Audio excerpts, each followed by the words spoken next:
اعوذ باللہ من الشیطان الرجیم بسم اللہ الرحمن الرحیم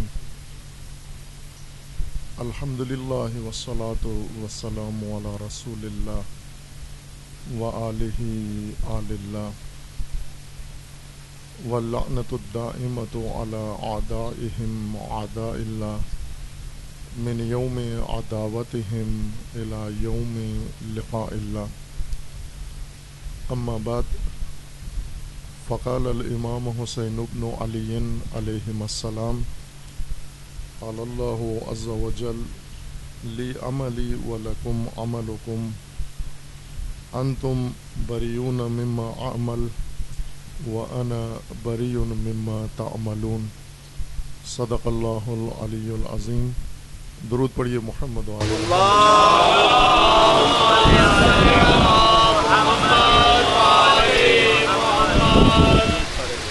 خداوند تبارک و تعالی تمام مومنین کو اپنے حفظ و امان میں محفوظ فرمائے۔ تمام مومنین کی حفظ و سلامتی کے لیے صلوات پڑھیے محمد وعلی محمد۔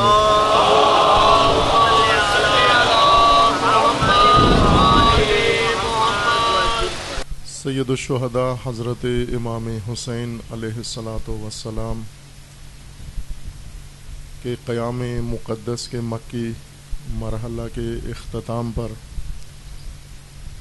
امام علیہ السلام نے 8 ذی الحجہ کو جب مکہ کو ترک کرنا چاہا، 4 ماہ کے قیام کے بعد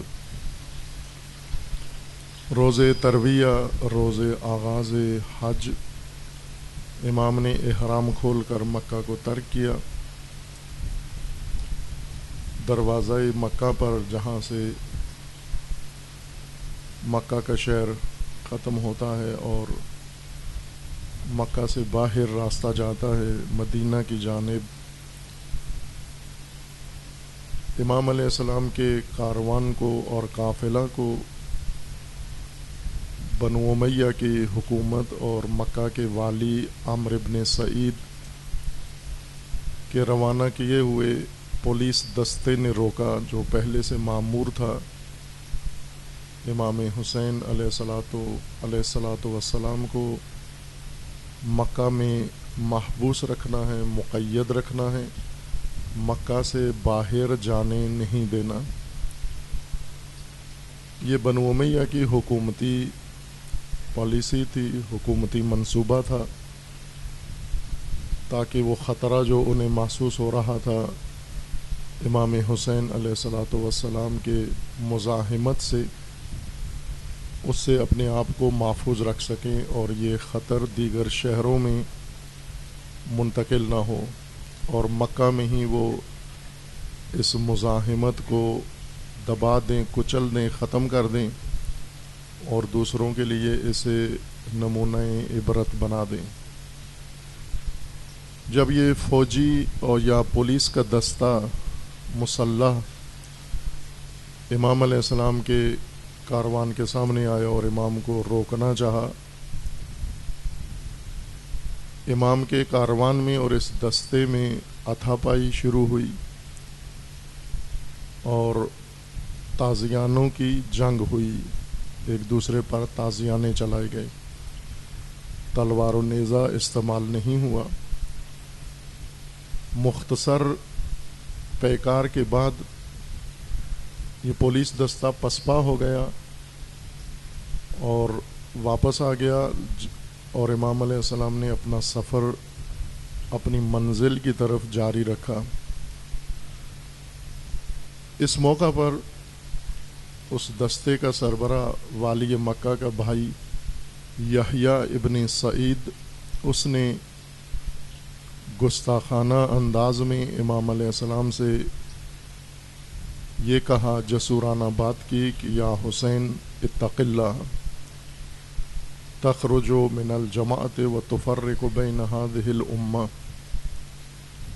اے حسین آپ خوف خدا کریں، آپ جماعت سے ٹوٹ کر، علیحدہ ہو کر، قوم اور ملت سے الگ ہو کر جا رہے ہیں اور اس امت کے اندر تفرقہ ڈال رہے ہیں، اسے تقسیم کر رہے ہیں۔ اس سرکاری افسر کے جواب میں امام حسین علیہ السلام نے اس کی پرواہ کیے بغیر قرآن کریم سورہ یونس کی آیا 41 کا ایک حصہ تلاوت فرمایا، لی عملی ولکم عملکم انتم بریون مما اعمل وانا بریء مما تعملون، میرے لیے میرا عمل اور تمہارے لیے تمہارا عمل ہے، جو کچھ میں کر رہا ہوں اور کرنے جا رہا ہوں تم اس سے بری ہو، اور جو کچھ تم کر رہے ہو میں اس سے بری ہوں۔ یہ اعلان براعت کر کے امام علیہ السلام نے اپنا سفر جاری رکھا اور وہ دستہ پسپا ہو کر واپس مکہ کے دارالامارہ میں اپنی کارکردگی کی رپورٹ پیش کرنے آ گیا۔ اس کے بعد ماجرا جاری ہے، پھر دوسرا اقدام کیا والی مکہ نے، پھر بنو ہاشم میں سے ایک شخصیت کو بیچ میں واسطہ بنا کر بھیجا تاکہ امام حسین علیہ السلام کو روکا جائے۔ وہ بھی گئے اور انہوں نے اپنے انداز سے امام حسین علیہ السلام کو والی مکہ کا امان نامہ پیش کیا، اور امام علیہ السلام نے انہیں بھی واپس کر دیا اور اپنا سفر جاری رکھا۔ اور پھر منزل بہ منزل یہ عمل تکرار ہوتا گیا، مختلف افراد امام علیہ السلام سے ملاقات کرتے اور امام علیہ السلام کو روکنے کی کوشش کرتے۔ مکہ ترک کرنے کے موقع پر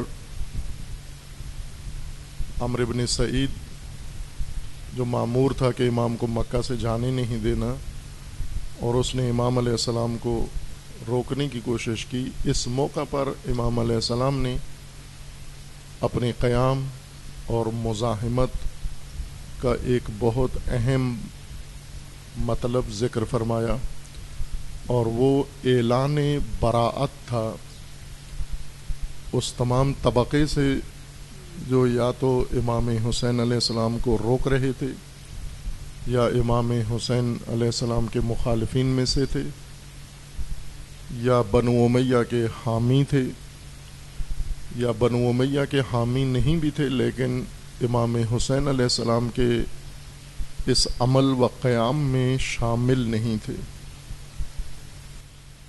یہ توجہ رہے مومنین کرام کی کہ قیام کی جو اصطلاح استعمال ہو رہی ہے اور مزاحمت کی، اس کی اہمیت ہے، اس کے اندر خصوصیت ہے، چونکہ عام مومنین کے ذہنوں میں، شیعہ کے ذہنوں میں بھی یہی ہے کہ یہ سب کچھ ایک حادثاتی طور پر ہوا ہے، ناخواستہ طور پر ہوا ہے۔ امام علیہ السلام، اہل بیت ہرگز نہ یہ انجام چاہتے تھے، نہ یہ مصائب چاہتے تھے، نہ یہ کربلا میں جانا چاہتے تھے، بلکہ دوسرے عام لوگوں کی طرح آسودگی سے اپنے گھر میں رہنا چاہتے تھے، آرام سے، چین سکون سے۔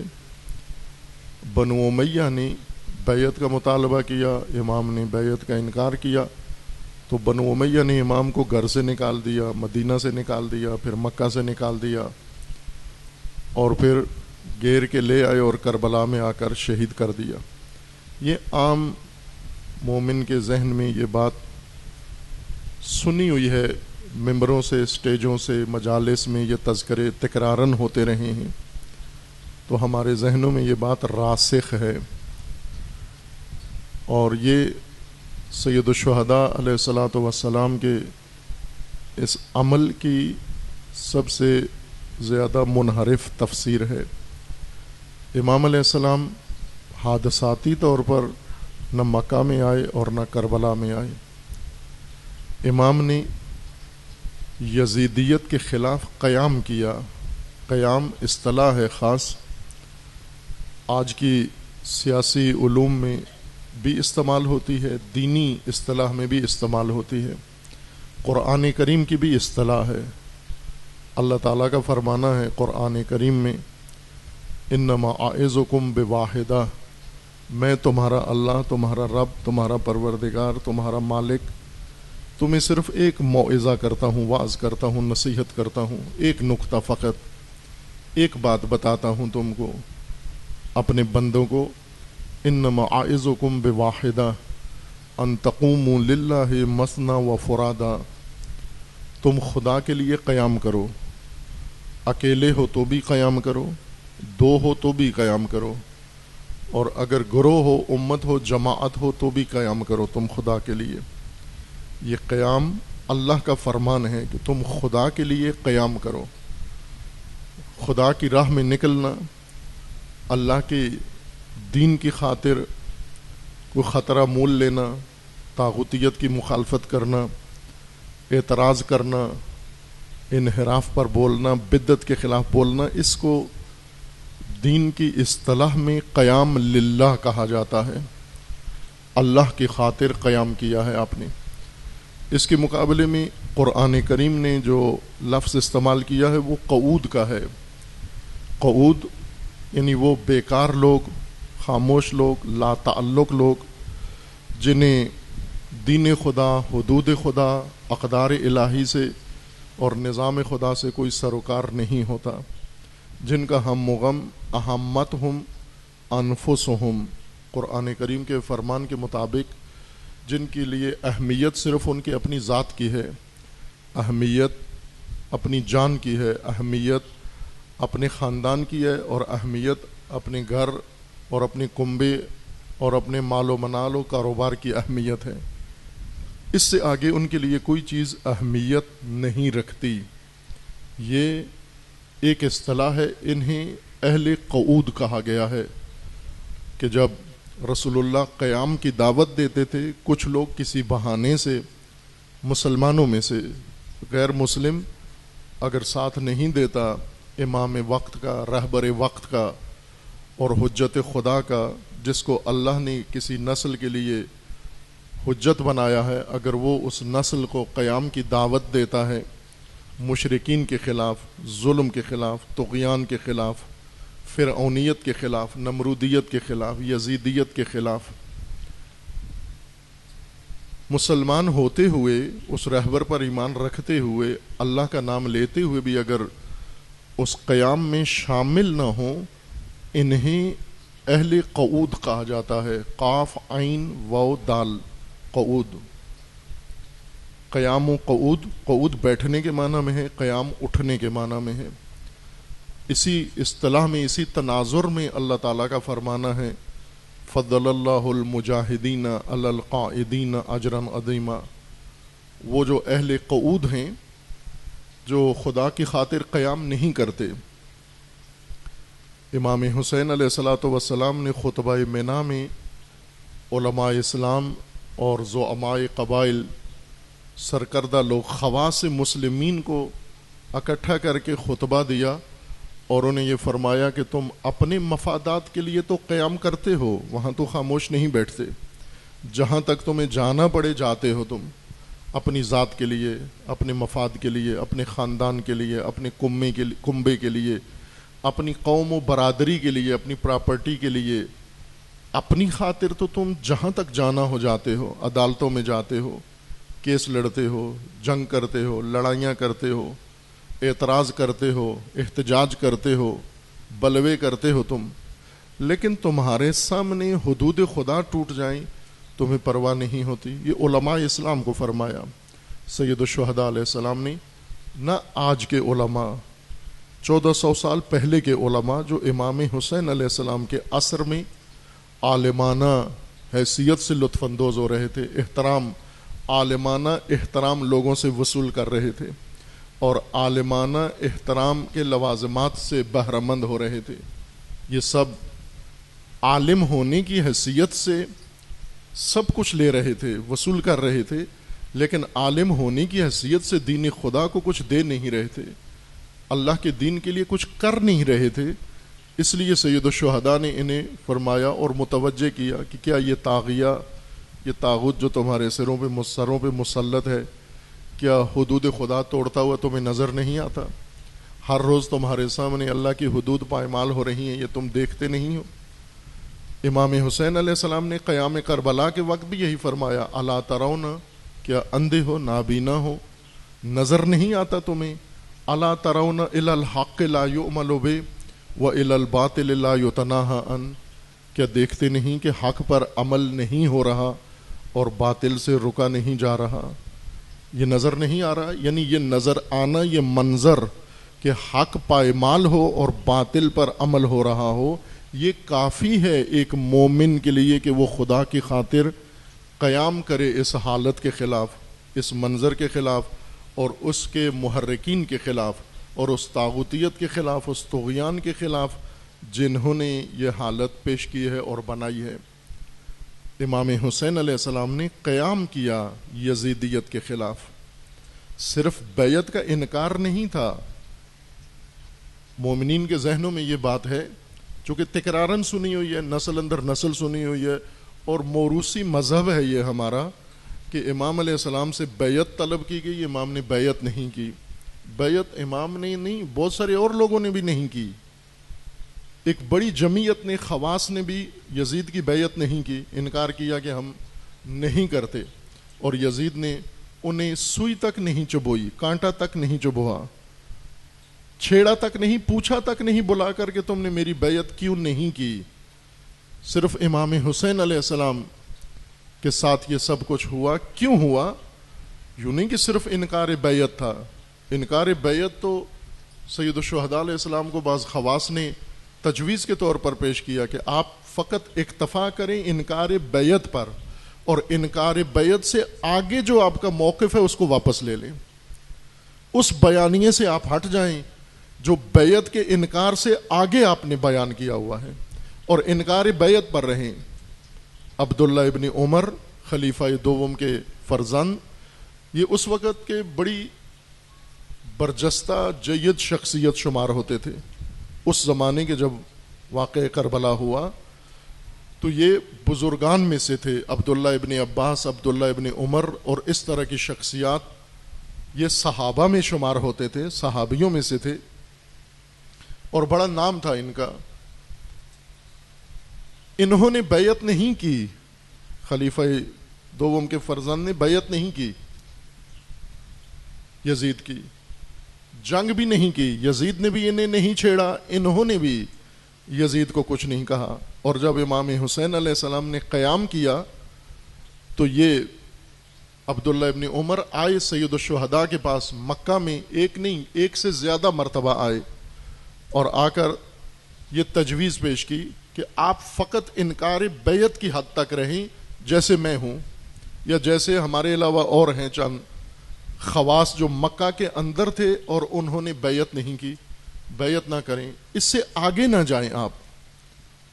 اگلا جو آپ نے منشور اعلان کیا ہے، اگلا جو آپ نے اپنا مقصد بیان کیا ہے، اگلا ہدف جو مقرر کیا ہے اور لوگوں کو اس کی طرف دعوت دے رہے ہیں اور اکسا رہے ہیں اور مائل کر رہے ہیں لوگوں کو، وہ کام چھوڑ دیں آپ۔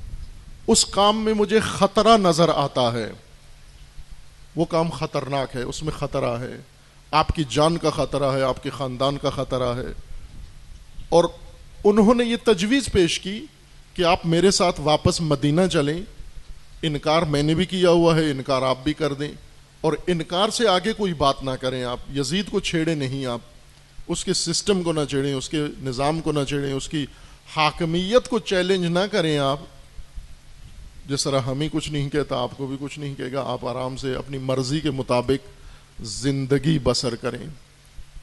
اور میرے خیال میں آج کے موجودہ جو ہمارے مسلمان ہیں، وہ بالخصوص ہمارے شیعہ مومنین، ان کی نگاہوں میں یہ آئیڈیل راستہ ہے، یہ تجویز سب سے عمدہ ہے کہ بیعت بھی نہ کی جائے اور نبرد بھی نہ کی جائے، حکومت کے ساتھ ٹکر بھی نہ لی جائے اور بیعت بھی نہ کریں، آرام سے اپنے گھر کے اندر اپنی مرضی سے زندگی بسر کریں۔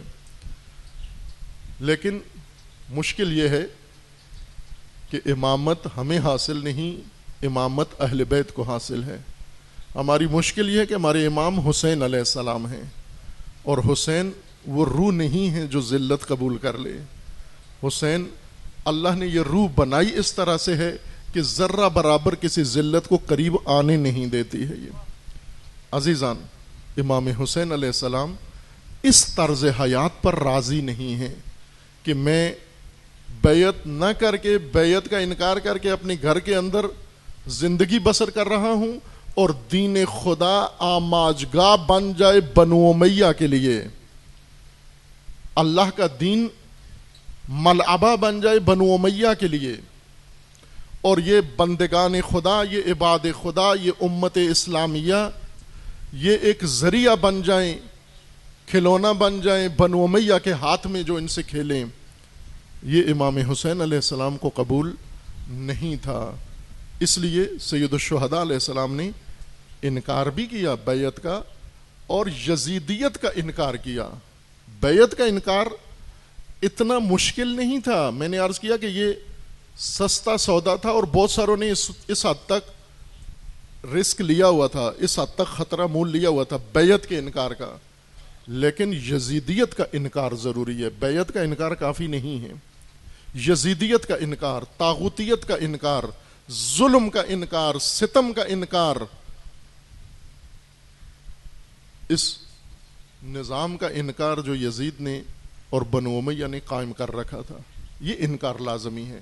یہ دین کا جز ہے، یہ دین کا فریضہ ہے، یہ دین کا حصہ ہے، یہ دین کا اصل فریضہ ہے. اس طغیان کے خلاف انبیاء کرام اس لیے نہیں حضرت موسیٰ کو اللہ نے پیدا کیا کہ فرعون کی بیعت کا انکار کر دینا. موسیٰ اس لیے مبعوث ہوئے کہ فرعونیت کو مٹانا ہے، نہ فرعون کی بیعت کا انکار کرنا ہے. انکار بیعت سے کیا مشکل حل؟ کوئی مشکل نہیں تھی. فرعون کو بھی کوئی اعتراض نہیں تھا.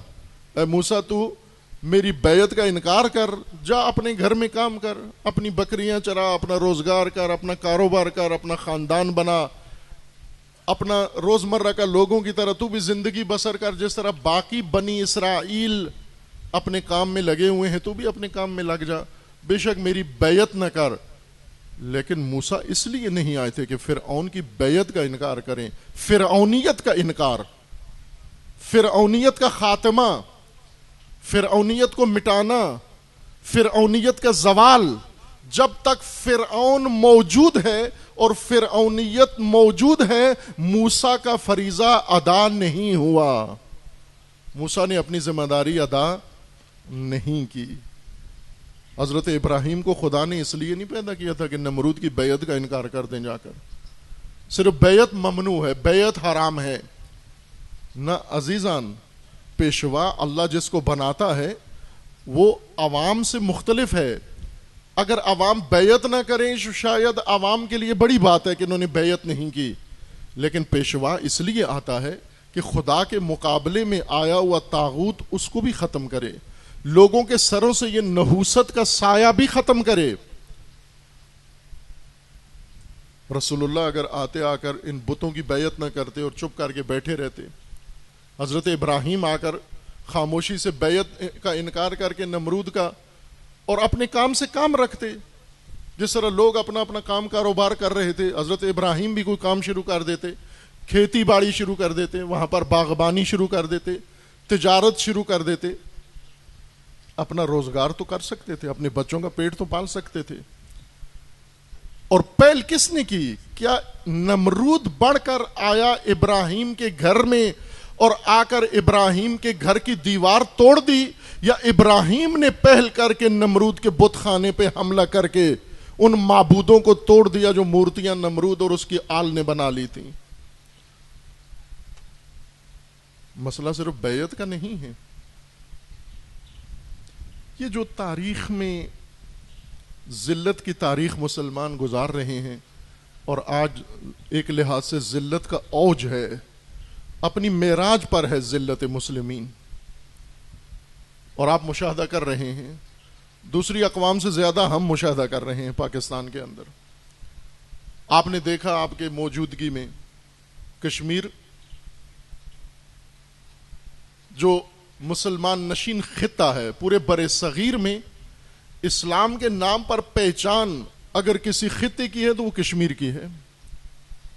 کشمیر اسلام کے نام پر جانا جاتا تھا تاریخ میں، دنیا میں، اور کشمیر کے ذریعے باقی ہند کے اندر اسلام پھیلا اور روشن ہوا اسلام، وہی کشمیر جس کے اوپر اتنے بڑے بڑے دعوے 70 سال سے پاکستان کے بھی تھے اور باقیوں کے بھی تھے، لیکن آج سب کی آنکھوں کے سامنے کتنی آسانی کے ساتھ ان جلادوں نے اس کو ہضم کر لیا، اس پہ کرفیو لگا دیا۔ محرم کے مہینے میں کرفیو لگا ہوا ہے، خوراک تک نہیں ہے، پانی نہیں ہے، گھروں سے باہر نہیں نکل سکتے، نماز کی اجازت نہیں ہے، جمعہ کی اجازت نہیں ہے۔ عزاداری کے لیے 2 دن پہلے جو مومنین نے حسن آباد میں جلوس نکالا، اس پر فائرنگ کی، اس پر شیلنگ کی، اس میں عزاداروں کو زخمی کیا، شہید کیا، یہ آپ کی آنکھوں کے سامنے ہے۔ اور امت مسلمہ کے رہبران آپ کے ملک میں آئے، 2 بے غیرت، 2 دلال، 2 امت فروش، 2 ملت فروش، 2 قبلہ فروش، 2 دین فروش، امارات کا وزیر خارجہ اور سعودیہ کا وزیر خارجہ، اور آ کر کس ذلت کے ساتھ، یہ پاکستانیوں کے لیے مر جانے کا مقام ہے، کس ذلت کے ساتھ آئے، آ کر آپ کے ملک کے تمام سرکردہ افراد سے ان کے دفتروں میں ملے، دفتروں میں مل کر کیا کہا انہیں؟ کہا کہ خبردار کشمیر کو امت مسلمہ کا مسئلہ نہیں بنانا، کشمیر پاکستان اور ہندوستان کا اندرونی معاملہ ہے۔ لیکن اصل بات انہوں نے یہ کی کہ یہ نہ پاکستان کا مسئلہ ہے نہ امت مسلمہ کا مسئلہ ہے، یہ ہندوستان کا اندرونی معاملہ ہے۔ ہندوستان نے اپنی ایک ریاست کے قانون کو بدل دیا ہے، اس میں نہ پاکستان کو تکلیف ہونا چاہیے، اس میں نہ امت مسلمہ سے کچھ بات مربوط ہے۔ آپ چپ کر کے اپنے گھر میں بیٹھو، دنیا کو اپنے گھر میں بیٹھنے دو، یہ فتنہ کھڑا نہ کرو امت مسلمہ کا، خاموشی کے ساتھ بیٹھے رہو۔ یہ بات آپ کے وزیر اعظم سے کر کے گئے، آپ کے آرمی چیف سے کر کے گئے، آپ کے وزیر خارجہ سے کر کے گئے، جس سے ملے یہی بات کر کے گئے۔ آپ کی میڈیا نے لکھا ہے، اخباروں نے لکھا ہے، ٹی وی چینلز نے لکھا ہے کہ یہ امت مسلمہ کا مسئلہ نہیں ہے۔ عزیزان، یہ اوج ہے ذلت کی، یہ اوج ہے ذلت کی۔ آج جو سیاست اپنائی ہوئی ہے مسلمانوں نے، بالعموم امت مسلمہ نے جو سیاست اپنائی ہے، مختلف طبقات نے، علماء اسلام نے جو رویہ اپنا لیا ہے، اس کا نتیجہ یہی ذلت ہے۔ اور سید الشہداء علیہ السلام کے زمانے میں یہ ذلت کا آغاز وہاں سے کیا تھا۔ انہوں نے، امام علیہ السلام نے قیام کیا کہ ذلت دین میں جائز نہیں ہے، مسلمان کے لیے ذلت قبول نہیں کر سکتے آپ۔ ہیہات منا ذلہ، ہمارے قریب نہیں آ سکتی ذلت، ہم ذلت کے قریب نہیں جا سکتے۔ ذلت کا حکم، ذلت کی دوستی، ذلت کا رابطہ، ذلت کے تعلقات، ذلت کی خاموشی، ذلت کا معاوضہ، ذلت کی تجارت، ذلت کا لین دین، ذلت کا معاہدہ، یہ ہرگز ہمارے قریب نہیں آ سکتا۔ یہ ہیہات ان ساری چیزوں کو تھا۔ کیوں آسانی سے ان کی او بھگت بھی کی، ان کی عزت تواضع بھی کی، ان کو پروٹوکول بھی دیا، اور وہ یہ ذلیلانہ حرکت کر کے واپس بھی چلے گئے۔ اب ہم پیچھے کیا پیٹ رہے ہیں لکیر کو؟ کشمیر کے نام پر کیا کرنا چاہ رہے ہیں؟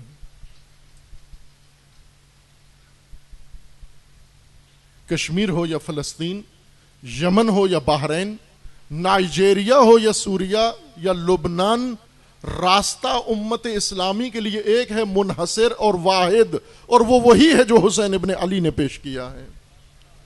اس کے علاوہ کوئی دوسرا راستہ نہیں ہے موجود، منحصر ایک راستہ ہے۔ حسینیت کو فرقہ واریت میں لا کر، محرم کو فرقہ واریت میں لا کر، مجالس کو فرقہ واریت میں لا کر مسلمانوں کی عزت کے راستے کو تم نے دبا دیا، ذلت کو گلے لگا لیا۔ عزت کا ایک قدم، عزت کا ایک فارمولہ، عزت کا ایک سبق امام حسین علیہ السلام نے جو ہمیں بتایا اور خود کیا، لیکن ہم نے تکرار نہیں کیا اس کو. ہم امام حسین علیہ السلام سے محبت رکھتے ہیں، سچی محبت، اس میں کوئی شک نہیں ہے. پوری دنیا کے شیعہ و تمام مسلمین بلکہ اہل سنت بھی محبت رکھتے ہیں، دل سے محبت رکھتے ہیں، ریاکارانہ نہیں ہے یہ محبت. سچی عقیدت رکھتے ہیں، محبت رکھتے ہیں، عقیدت رکھتے ہیں. شیعہ بھی محبت رکھتے ہیں، عزادار بھی محبت رکھتے ہیں. اگر محبت نہ ہو یہ اہتمام کیوں ہے؟ اگر محبت نہ ہو یہ مجالس کیوں ہیں؟ اگر محبت نہ ہوتی تو یہ سارا انتظام کیوں ہے؟ یہ محبت کی علامت ہے. لیکن اس محبت کے اس حالت پر رکے ہوئے ہیں. مشایعت کی ضرورت ہے. حسین علیہ السلام کے ساتھ شیعہ حسین بننے کے لیے قدم بے قدم حسین ابن علی کے ساتھ چلنے کی ضرورت ہے، مشایعت کی ضرورت ہے.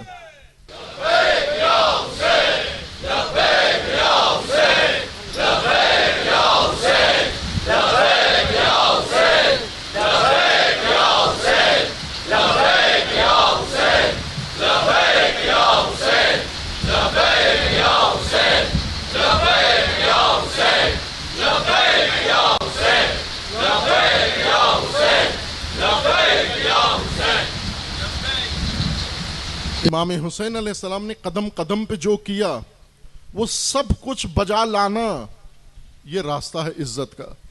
آپ اس کو آزما کے دیکھ لو، تجربہ کر کے دیکھ لو. یہ راستہ حسین ابن علی کا آیا، اس سے نتیجہ نکلتا ہے یا نہیں نکلتا؟ آپ کے لیے میدان حاضر ہے. اس وقت کشمیر کا موضوع ہے، اس پہ آزما کے دیکھ لو.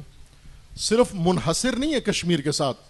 اگر میں کشمیر کی بات کر رہا ہوں اس اہمیت، موضوع کی اہمیت کی وجہ سے، ورنہ امام حسین علیہ السلام کا راستہ عمومیت رکھتا ہے. اس کو پہلے پاکستان میں آزماؤ، پاکستان میں آزما کے دیکھو اس کا نتیجہ نکلتا ہے یا نہیں نکلتا. اس کو پوری دنیا میں آزماؤ، دیکھو اس کا نتیجہ نکلتا ہے یا نہیں نکلتا. اور اس کو ابھی تجربہ کے طور پر کشمیر میں آزما کے دیکھ لو، دیکھو نتیجہ نکلتا ہے یا نہیں نکلتا. امام حسین علیہ السلام کا راستہ، یہ راستہ شروع ہوتا ہے انکار سے. انکار کے بعد مزاحمت سے، مزاحمت کے بعد پوری قوم کو بیداری کے پیغام و دعوت سے، اور بیداری کے پیغام اور دعوت کے مرحلے کے انتہا پر اعلان براعت سے. یہ اصول ہیں مزاحمت حسینی، تحریک حسینی اور قیام امام حسین علیہ السلام کے، جن اصولوں کو امام حسین علیہ السلام نے اپنایا اور سختی سے، اور ان اصولوں سے ہٹانے کے لیے ایڑی چوٹی کا زور لگایا گیا. ایڑی چوٹی کا ہر حربہ، ہر شخصیت، ہر رابطہ آزمایا گیا. امام حسین علیہ السلام کا خاندان امام حسین کو اس عزم سے ہٹانے کے لیے آزمایا گیا. یزید نے خط لکھا عبداللہ ابن عباس کو، جو بنی ہاشم میں سے ہیں، کہ ہم اپنے حربوں میں ناکام ہو گئے ہیں اور حسین ابن علی کسی قیمت پر خاموش بیٹھنے کے لیے تیار نہیں ہیں. وہ کوفہ جانے کے لیے عزم مصمم کیے ہوئے ہیں، اور تم ہاشمی ہو، سمجھدار ہو، فقیہ ہو، بابصیرت ہو، مورد اعتماد ہو. اگرچہ عبداللہ ابن عباس نے بھی بیعت نہیں کی تھی. عبداللہ ابن عباس یزید کے مخالفین میں سے تھے. یزید نے اپنے مخالف کو بھی سہارا لیا تاکہ امام حسین علیہ السلام کو روک لیں. کہا آپ بھی میرے مخالف ہو، آپ نے بھی بیعت نہیں کی، لیکن میں آپ سے کہتا ہوں کہ ہمارے حربے ناکام ہو گئے، آپ جاؤ جا کر امام حسین سے یہ باتیں کرو جا کر. عبداللہ ابن عباس نے یہ خط لکھا جواب میں یزید کو کہ میں پہلے جا کر یہ ساری باتیں امام حسین سے کہہ چکا ہوں، لیکن وہ قبول کرنے کے لیے تیار نہیں ہے. آپ کے کہنے پر میں پھر ایک دفعہ جاتا ہوں، حاکم کے کہنے پر پھر ایک دفعہ جاتا ہوں اور یہی باتیں جا کر کہتا ہوں، لیکن یقین رکھنا مجھے بھی یقین ہے کہ وہ مانیں گے نہیں. وہ اپنے عزم میں مصمم ہے، اور ایسا ہی ہوا. عبداللہ ابن عباس 3 دفعہ سید الشہداء کے پاس آئے. ایک دفعہ دمشق سے خط آنے پر گئے کہ یہ یزید کا خط آیا، امام حسین علیہ السلام کو دکھایا، اور اس کے اندر یزید نے جو اشعار لکھے تھے، یہ شعر یزید نے لکھے عبداللہ ابن عباس کو، عبداللہ ابن عباس نے وہ جا کر پیش کیے امام حسین علیہ السلام کے سامنے، اور امام حسین علیہ السلام نے ان شعر کا شعر میں جواب دیا، فرمایا کہ جا کر میری طرف سے یہ کہہ دو اس کو۔ ہر حربہ آزمایا کہ امام حسین علیہ السلام کو اس موقف سے کسی طرح دور کریں، مزاحمت و قیام ختم ہو جائے۔ یہ شیعہ کو ازبر کرنی چاہیے مشایعت حسین کے لیے، حسین علیہ السلام کے ساتھ قدم ملانے کے لیے۔ شیعہ اور محب میں فرق ہے۔ یہ کتاب جو میرے پاس ہے اس کے اندر حدیث ہے موجود، جو پہلے میں نے پڑھ کے کتاب سے پڑھ کے سنائی ہوئی ہے۔ ایک شخص آیا سید الشہداء علیہ السلام کی خدمت میں آ کر کہنے لگا انا من شیعتکم، اے مولا میں آپ کا شیعہ ہوں۔ سید الشہداء نے فرمایا اتق اللہ، اللہ کا خوف کھا، اتنی بڑی بات اپنے منہ سے نہ کر، تو بہت بڑا دعویٰ کر رہا ہے جس کے قابل نہیں ہے۔ فرمایا تو زیادہ سے زیادہ یہ کہہ دے کہ ہمیں چاہنے والا ہے، ہماری محبت ہے تیرے دل کے اندر، شیعہ ہونے کا دعویٰ نہ کر۔ چونکہ تجھے محبت ہے ہم سے ہمدردی رکھتا ہے، تجھے محبت ہے ہمارے غم میں روتا ہے، تجھے محبت ہے ہماری خوشی میں خوش ہوتا ہے، تجھے محبت ہے ہم پہ درود و سلام پڑھتا ہے، تجھے محبت ہے ہم سے وسیلہ بناتا ہے اللہ کی بارگاہ میں ہمیں۔ یہ تیری محبت کی علامتیں ہیں، لیکن تو شیعہ نہیں ہے ہمارا۔ چونکہ اگر تو ہمارا شیعہ ہوتا تو پھر وہیں کھڑا ہوتا جہاں ہم کھڑے ہیں، اسی میدان میں ہوتا جس میدان میں میں کھڑا ہوں۔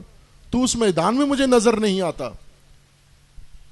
تو گھر میں بیٹھ کر ہمارے لیے ہمدردی رکھتا ہے، ہمیں قبول ہے تیری یہ ہمدردی، لیکن اس سے آگے دعویٰ نہ کر، یہ نہ کہ اس سے تو شیعہ ہو گیا ہے۔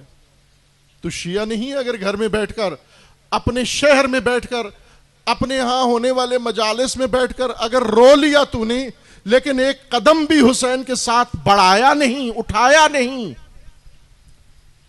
پھر تو شیعہ نہیں ہے۔ عزیزان، کیا یزیدیت ختم ہو گئی؟ یزید ابن معاویہ کے ساتھ یزیدیت مر گئی؟ یزید کے مرنے سے یزیدیت مر گئی؟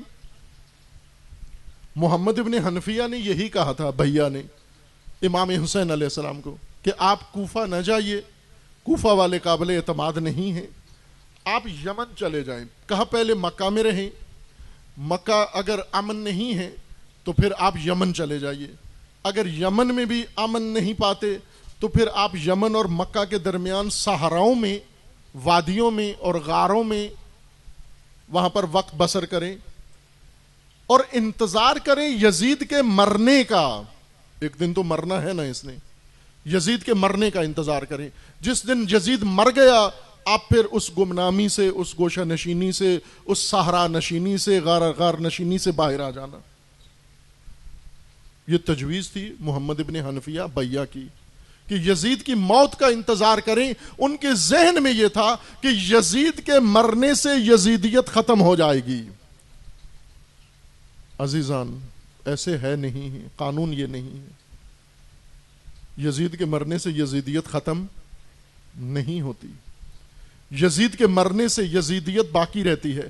یزید ابن معاویہ مر گیا لیکن کسی اور کا بیٹا یزید بن کر اس کی سند پہ بیٹھ گیا، اور آپ 1400 سال سے دیکھیں، آپ معاویہ کا بیٹا ایک یزید پیدا ہوا، لیکن 1400 سال سے ہر مسلمان حکومت پر، ہر مسلمان سرزمین پر، ہر مسلمان قوم اور نسل پر ایک یزید بیٹھا ہوا ہے، آج بھی بیٹھا ہوا ہے۔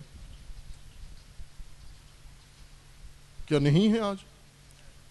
کیا یہ عرب ممالک جو آپ کو کشمیر کا یہ دونس دے کے گئے ہیں پاکستان کو، دھمکی دے کے گئے ہیں پاکستان کو کہ خبردار،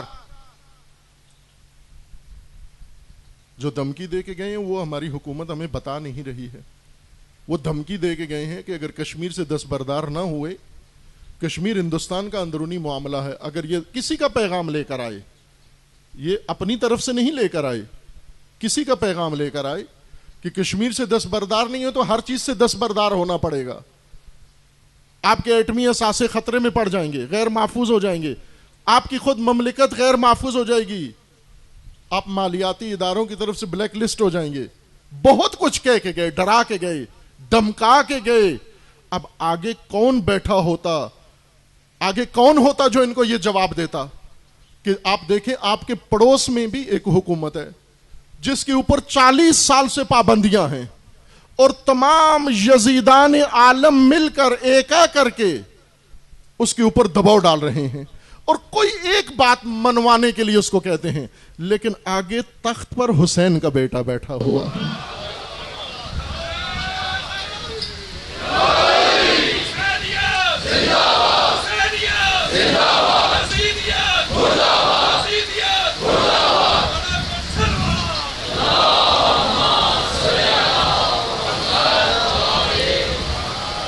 یہ فرق ہوتا ہے. اگر مسند کسی حسین کے پیروکار کے پاس ہو، اگر کسی حسینی کے پاس ہو، وہ آنکھوں میں آنکھیں ڈال کے بات کرتا ہے.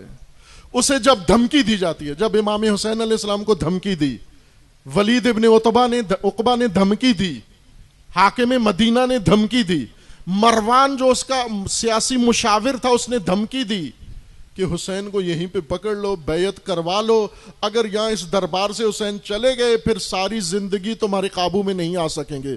مروان نے جب یہ بات کی تو حسین ابن علی نے کیا جواب دیا؟ اس شخص کو جو بیعت کے لیے بلا رہا تھا کیا فرمایا؟ یبن زرقا، اے زرقا کے بیٹے، اے بدکار عورت کے بیٹے، تجھے پتا نہیں ہے تو کس کو پکار رہا ہے؟ انا اہل بیت النبوہ، میں فرزند بیت نبوت ہوں، میں نبوت کے گھر کا پروردہ ہوں. تجھے نہیں پتا میری رگوں میں کون سا خون ہے؟ تجھے نہیں پتا کہ میں کس سلسلے سے تعلق رکھتا ہوں؟ تو میرا سلسلہ جان. اور تو مجھے جس کا کہہ رہا ہے کہ اس کی بیعت کرے، تجھے پتا ہے وہ کون؟ وَأَمَّا يَزِيدْ فَرَجُلٌ فاسد، وہ فاسد ہے، وہ فاسق ہے، وہ شراب خار ہے، وہ قاتل ہے. مثلی لا یبایع لمثلی، مجھ جیسا اس جیسی کی بیعت نہیں کر سکتا. یبن زرقا، کوئی پاکستان میں حسینی بیٹھا ہوتا تو یہ جو دو آئے ہیں زرقا کے بیٹے، ان کو یہی کہتا، اے زرقا کے بیٹو، تم خود ذلت قبول کر کے، پہلے امریکہ کی پھر اسرائیل کی ذلت قبول کر کے اب ذلت کا درس دینے ہمیں آ گئے ہو. تمہیں معلوم نہیں ہے کہ پاکستان قائد اعظم نے بنایا ہے، قائد اعظم حسین ابن علی کا پیروکار ہے، قائد اعظم حسین ابن علی کا شیعہ ہے. اس مملکت کی جڑوں میں حسینیت موجود ہے. لیکن اگر درس حسینیت پڑھا ہوتا، ان ابن زرقا کو وہی جواب دیتا، یہ مروان آج کے ان کو وہی جواب دیتا. یہ سیکھنا پڑے گا عزیز من، ہمیں ذرا محبت سے قدم آگے مشاعیت میں اٹھانا پڑے گا. اور آپ کو بار بار یہ میدان ملتا ہے، اور ہر میدان میں ہم اپنی رسومات اور روایتی انداز دہرا کے ہم واپس چلے جاتے ہیں، ثواب دارین حاصل کر کے چلے جاتے ہیں. یہ ایک فارمولہ ہے، ایک تسلسل ہے پورا. مزاحمت حسینی اور قیام حسینی آغاز سے لے کر اختتام تک ہر قدم پر اس کے ایک ضابطہ حسین ابن علی نے عمل بھی کیا، پیش بھی کیا، بتایا بھی ساری دنیا کو. ترک مکہ کے وقت ایک بہت عظیم سنہری اصول دین کا، قرآن کا، رسول اللہ کی سنت اور ابراہیم خلیل اللہ کی سنت، ابراہیم بت شکن کی سنت قائم بھی کی اور پیش بھی کی. اور وہ کیا تھی؟ اعلان براعت، میں بری ہوں تم سے، تمہارے عمل سے، تمہارے نظام سے، تمہاری راہوں سے، تمہاری سوچوں سے، اور تم بری ہو مجھ سے. براعت جس سے ایک لفظ بنا ہے تبرہ، جو پاکستان، ہندوستان میں بلکہ پوری دنیا میں ہی کچھ اور بنا دیا گیا. تبرہ، تولا اور تبرہ، یہ دو انقلابی اصول ہیں دین کے، اسلام کے، قرآن کے. تبرہ اور تولا، ان کے بغیر دین کا قیام ناممکن ہے. ان کے بغیر ہدایت ناممکن ہے، نہ انفرادی ہدایت، نہ اجتماعی ہدایت، نہ امت کی ہدایت، اور ان کے بغیر سیاسی نظام قائم کرنا دینی الہی ناممکن ہے۔ تبرہ اور تولا کے بغیر، تولا ولایت سے ہے اور تبرہ براعت سے ہے۔ تولا ولایت تعلق کا نام ہے، ارتباط کا نام ہے، نزدیکی کا نام ہے۔ تولا کا مطلب کہ آپ رابطہ رکھو، مرتبط رہو، جس سے اللہ نے طے کر دیا، حکم دے دیا مرتبط رہنے کا، اس کے ساتھ اپنا تعلق گہرا کر لو، مضبوط کر لو، عمیق کر لو، وسیق کر لو، مضبوط کر لو، اتنا تعلق قریب کر لو کہ ٹوٹ نہ سکے۔ ولایت جو قرآن کا لفظ ہے، یہ قرآنی دین ہے، ولایت اور تبرہ اور تولا۔ ہم نے قرآنی باتیں قرآن سے نہیں لی، ہم نے قرآنی باتیں خطیبوں سے لی ہیں، پیشہ وروں سے لی ہیں۔ یہ بھی ایک المیہ ہے بہت بڑا، تشیع کے ساتھ اور عزائے حسینی کے ساتھ المیہ ہے، مجالس کے ساتھ، کہ مکمل طور پر مجالس کا نظام سارا رینٹل ہو گیا ہے۔ پیشہ ور تاجر لوگ جو محض تجارت کی خاطر، محض پیسے کی خاطر وہ آ کر ممبر پہ بیٹھ جاتے ہیں اور من گھڑت مضامین، تحریف شدہ دین، لوگوں کے مزاج کی باتیں، لوگوں کی ڈیمانڈ کی باتیں، بانیوں کی فرمائش کی باتیں آ کر بتا کر لوگوں کو، اور لوگ بھی چونکہ رسوماتی ہیں، رسومات تسکین کے لیے ہوتی ہیں۔ رسومات جب ہم بجا لاتے ہیں، فائدہ کیا ہوتا ہے رسومات کا؟ آپ شادی بیاہ جب کرتے ہیں تو رسومات پر بہت تاکید ہوتی ہے آپ کی۔ رسومات سے شادی میں کیا فائدہ ہوتا ہے آپ کو؟ کوئی فائدہ ہوتا ہے؟ مثلا جب آپ شادی کی رسومات بجا لاتے ہیں تو بہو بہت اچھی ہو جاتی ہے، دلہا بہت اچھا ہو جاتا ہے، بچے بڑے نیک صالح ہو جاتے ہیں، جنت آپ کو مل جاتی ہے۔ رسومات صرف تسکین کے لیے ہیں۔ رسومات بجا لاتے ہیں، ان رسومات کی آپ نمائش کرتے ہیں، لوگ آتے ہیں، دیکھتے ہیں، عزیز رشتہ دار، وہ آ کے جب جوڑے دیکھتے ہیں، وہ آ کے جب آپ کا کروفر دیکھتے ہیں، وہ آپ کے جب آپ کے سارا کچھ دیکھتے ہیں تو تحسین کرتے ہیں، اور تحسین وہ کرتے ہیں، تسکین آپ کو ملتی ہے۔ لوگوں کی تحسین ابھارنے کے لیے اور خود کو تسکین دینے کے لیے۔ میں مجلس پڑھتا ہوں، آپ تحسین کرتے ہیں، اگر واہ واہ کرتے ہیں، یہ تحسین ہے۔ اس تحسین سے پڑھنے والے کو تسکین ملتی ہے، بس تسکین ملتی ہے۔ رسومات سب ایسے ہیں، رسمیں سب ایسے ہیں، تسکین سے آگے ہمیں کچھ نصیب نہیں ہوتا۔ ہم عزا میں تسکین تک پہنچنا چاہتے ہیں، لیکن جو ممبروں پہ آ کے بیٹھ جاتے ہیں، تمام کسی بھی لباس میں ہو، کسی بھی ہولیے میں ہو، ایک ایک بات آپ جس انہماک سے سن رہے ہوتے ہیں، جس توجہ کے ساتھ، اور جو رد عمل دکھا رہے ہوتے ہیں، اخلاص ہے آپ کا۔ آپ تو پیسے لے کے نہیں آئے، آپ تو عقیدت کے ساتھ آئے، محبت کے ساتھ آئے، اور اس کی ہر بات توجہ سے سن رہے، اور ہر بات کے بدلے میں ہزاروں روپے یونٹ چل رہا ہے۔ جس طرح آپ بجلی جلاتے ہیں نا گھر میں، اور ہر یونٹ کا، اور حکومت مسلسل بڑھا رہی ہے، آپ بجلی کا خرچہ بڑھا رہے ہو، بجلی کا استعمال بڑھا رہے ہو، حکومت یونٹوں کی قیمت بڑھا رہی ہے، آپ یونٹیں زیادہ اے سی چلا دیا، فلاں چلا دیا۔ خوب اسی طرح یہ جو ممبر پہ بیٹھا ہوا ہے، اس کا میٹر چل رہا ہے، ہر یونٹ جو لگ رہا ہے، گزر رہا ہے، اس کا ہزاروں روپیہ فیس ہے۔ بانی سے پوچھ لو جا کر، جو مجالس کرتے ہیں۔ یہ جو کوہرام برپا کر رہا ہے، رلا رہا ہے لوگوں کو، ہمیں لگ رہا ہے کہ خود بھی غم حسین میں مرنے والا، نڈال ہونے والا ہے۔ اگر اس کو یہیں پر اسی حالت میں چٹ دے دو کہ بھائی فیس نہیں ہے، بانی صاحب چلے گئے ہیں، اب تم نے مجلس جو پڑھنی ہے آگے فری میں پڑھنی ہے، عقیدت کے ساتھ، عشق حسین میں پڑھو، پھر آپ کو اندازہ ہو جائے گا کہ یہ میٹر چلتا ہے آگے یا نہیں چلتا۔ تجربہ کر کے دیکھ لو۔ آپ کہو میں غریب آدمی ہوں، میرے پاس پیسہ نہیں ہے، آپ آؤ مجلس پڑھ جو، میں آنے جانے کا کرایہ دے دوں گا۔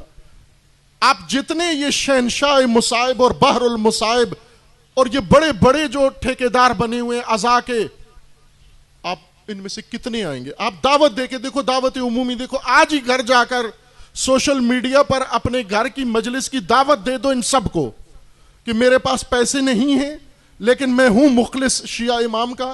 آپ سب کو دعوت ہے کہ آؤ امام حسین کے عشق میں آ کر میری ایک مجلس پڑھ جاؤ. جو آ گیا میں بھی اس کی دستبوسی کروں گا. میں آپ کو وعدہ دیتا ہوں, جو آ گیا میں اس کے ہاتھ چوموں گا, لیکن بتانا کون آیا ہے کون نہیں آیا. سب جا کر تجربہ کر کے دیکھ لو. یہ مصیبت ہے, یہ مشکل ہے, یہ المیہ ہے. یہ رینٹ, آپ کو پتہ امام حسین علیہ السلام کو کرائے پہ مروایا گیا ہے. علم میں ہے نا آپ کی یہ بات. عبید اللہ نے یہ کوفی لشکر جو مسلم ابن عقیل کے ساتھ تھا, یہ سارا بیچ دیا کربلا میں امام حسین کو شہید کرنے کے لیے. وعدہ کیا دیا تھا؟ باقاعدہ اس نے 7 مامور رکھے تھے, 7 کارکردگی رپورٹ بنانے والے رپورٹر رکھے تھے کہ دیکھنا کتنی تلواریں کون چلاتا ہے, کتنے بندے کون قتل کرتا ہے, کتنے نیزے کون مارتا ہے, یہ ساری ڈیٹیل لکھنا. وہ لکھ رہے تھے اور اس نے فیس رکھی ہوئی تھی, ہر تلوار کے زخم کے بدلے اتنی فیس دوں گا, ہر نیزے کے بدلے اتنی فیس دوں گا, ہر پتھر کے بدلے اتنی فیس دوں گا. اور یہ ایسا ہی کرتے, جب کسی کو شہید کرتے فوراً جا کے رجسٹرڈ کرواتے, لکھو یہ میرا شہید ہے, یہ میں نے شہید کیا ہے. عمر سعد کو جا کر رپورٹ پیش کرتے, اے عمر سعد یہ میرے نام لکھو, یہ شہزادہ میرے نام لکھو. حمید ابن مسلم وہی رپورٹر ہے, عمر سعد کے لشکر میں بیٹھا ہوا باقاعدہ سب کارکردگی لکھ رہا ہے, کس نے کیا کیا, عمر سعد کے قاتلوں نے کیا کیا, ایک ایک کی کارکردگی اس نے لکھی. حمید کہتا ہے ایک شخص میرے ساتھ کھڑا ہوا تھا, ایک لعین, اور لشکر حسین سے ایک چاند جیسا خوبصورت چہرہ نکلا, دھمکتا ہوا چاند, جو دن کی روشنی میں, سورج کی دھوپ میں اتنا متلألو تھا. دن کی روشنی میں کسی اور کی روشنی انسان کو خیرہ نہیں کرتی, لیکن وہ کہتا ہے کہ اس جوان کے چہرے کی نور نے مجھے خیرہ کر دیا. یہ کون تھا؟ یہ قاسم ابن حسن ہے. اس لعین نے کہا کہ صبح سے میں طاق میں بیٹھا ہوں اور میرے نصیب میں ابھی تک کوئی بھی نہیں آیا, میں ابھی تک صبح سے کسی کو قتل نہیں کر سکا, تو مجھے لگتا ہے اس جنگ میں ناکام ہی لوٹوں گا, مجھے ملے گا کچھ بھی نہیں.